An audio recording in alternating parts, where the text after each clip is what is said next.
LPU ప్లేస్మెంట్ల రికార్డులు సృష్టిస్తోంది. Final year student 2.5 కోట్ల ప్యాకేజ్ పొందుతున్నారు. 1700 మందికి పైగా ఎల్పియు స్టూడెంట్స్ 10 లక్షల నుంచి 2.5 కోట్ల ప్యాకేజెస్ పొందారు. విద్యా విప్లవం ప్రారంభమైంది లవ్లీ ప్రొఫెషనల్ యూనివర్సిటీలో. బెంగళూరు తొక్కిసలాట ఘటనపై పొలిటికల్ వార్ కొనసాగుతోంది. కాంగ్రెస్ ప్రభుత్వ వైఫల్యమే ఈ దారుణానికి కారణమని బీజేపీ తీవ్ర విమర్శలు చేస్తోంది. ముఖ్యమంత్రి సిద్ధరామయ్య, డిప్యూటీ సీఎం డీకే శివకుమార్ రాజీనామా చేయాలని డిమాండ్ చేశారు బీజేపీ ఎంపీ సంబిత్ పాత్ర. రాహుల్ గాంధీ ఎక్కడా అని ప్రశ్నించారు. हर दिन जो राहुल गांधी भारतवर्ष का मजाक उड़ाते हैं, भारतवर्ष के खिलाफ कहते हैं, नरेंद्र मोदी जी का मजाक उड़ाते हैं, सेना की मजाक उड़ाते हैं और कहते हैं ये मेरा डेमोक्रेटिक राइट है। कहाँ है वो राहुल गांधी? आज कहाँ छुप के बैठे हैं? क्या राहुल गांधी डीके शिवकुमार और सिद्धरमैया जी से सवाल पूछेंगे? क्या राहुल गांधी इस पर ट्वीट करेंगे और इनको तलब करेंगे दिल्ली? क्या इनसे रेजिग्नेशन लेंगे? We are waiting for the response of Mr. Rahul Gandhi as well, and I hope Mr. Rahul Gandhi, since you run the government in Karnataka, you will not hide somewhere. You will come out and you will speak and you will take action against your leaders. Thank you.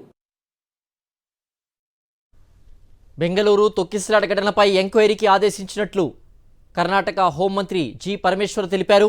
నివేదిక ఆధారంగా బాధ్యులపై కఠిన చర్యలు చేపడతామన్నారు. కాగా తొక్కిసలాట నేపథ్యంలో RCB ఫ్రాంచైజీపై ఆసక్తికర వ్యాఖ్యలు చేశారు పరమేశ్వర. సంబరాలు చేయమని ప్రభుత్వం అడగలేదని ఫ్రాంచైజ్ ఓనర్సే ప్లాన్ చేశారని ఆరోపించారు.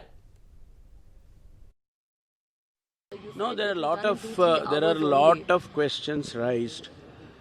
As I said, let the inquiry report come to government, and if there are any lapses, definitely they will point out the lapses, right?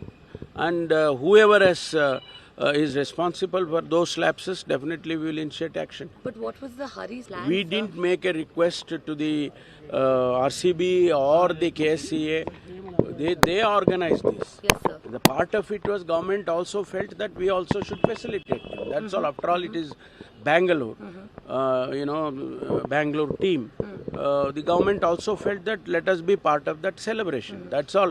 Beyond that, we didn't ask we are going to do it. RCB and KSCA, they are the ones who brought the team to Bangalore for celebrations.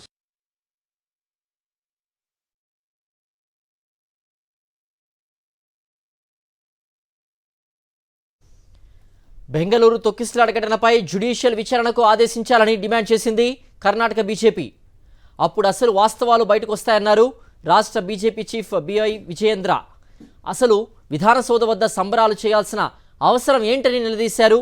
జరిగిన తప్పిదాన్ని అంగీకరించడానికి సిద్ధరామయ్య సర్కార్ సిద్ధంగా లేదని నిందించారు.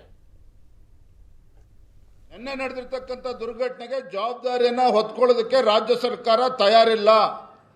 ನಿನ್ನೆ ಆದಂಥ ವೈಫಲ್ಯಗಳು, ರಾಜ್ಯ ಸರ್ಕಾರದ ಕಡೆದಂತ ಆದಂಥ ವೈಫಲ್ಯಗಳು, ಯಾವುದೋ ಒಂದು ಪ್ರಿಕಾಷನ್ಸ್ ತೆಗೆದುಕೊಳ್ಳದೇನೆ ಇವರ ಜನರ ಸೇಫ್ಟಿಗಿಂತ ಹೆಚ್ಚಾಗಿ ಮುಖ್ಯಮಂತ್ರಿಗಳಿಗೆ, ಮಂತ್ರಿಮಂಡಲದ ಸದಸ್ಯರಿಗೆ ಪಬ್ಲಿಸಿಟಿನೇ ಹೆಚ್ಚಾಯಿತು. ಇವರಿಗೆ they wanted to encash upon RCB's victory. ಆ ಪಬ್ಲಿಸಿಟಿ ಹುಚ್ಚೇನಿದೆಯಲ್ಲ, ಅದು ಕೂಡ ಇದಕ್ಕೆ ಒಂದು ಕಾರಣ ಅಂತ ಹೇಳಿದೆ. ಇಲ್ಲ ಅಂತ ಹೇಳಿದ್ರೆ ವಿಧಾನಸೌಧದ ಮುಂದೆ ಸಂಭ್ರಮಾಚರಣೆ ಇಟ್ಕೊಳ್ತಕ್ಕಂಥ ಅವಶ್ಯಕತೆ ನೆನೆ ಇರಲಿಲ್ಲ. ನಾನು ಹೇಳ್ತಾ ಇದ್ದೇನೆ ಇವತ್ತು ರಾಜ್ಯದ ಮುಖ್ಯಮಂತ್ರಿಗಳಿಗೆ, ಯಾವುದೇ ಕಾರಣಕ್ಕೂ ಇದು ಮ್ಯಾಜಿಸ್ಟ್ರೇಟಿಂದ ಎನ್ಕ್ವೈರಿ ಆಗೋದಕ್ಕೆ ಸಾಧ್ಯ ಆಗೋದಿಲ್ಲ. BJP is demanding investigation by the sitting high court judge. Judicial ಎನ್ಕ್ವೈರಿನೇ ಆಗಬೇಕಿದು. ಒಬ್ಬ ಮ್ಯಾಜಿಸ್ಟ್ರೇಟ್ಗೆ ನೀವು ಎನ್ಕ್ವೈರಿ ಮಾಡಿ ಅಂತ ಹೇಳಿದ್ರೆ, ಇದರಲ್ಲಿ ಮುಖ್ಯಮಂತ್ರಿಗಳು ಕೂಡ ಅಪರಾಧಿ ಸ್ಥಾನದಲ್ಲಿದ್ದಾರೆ.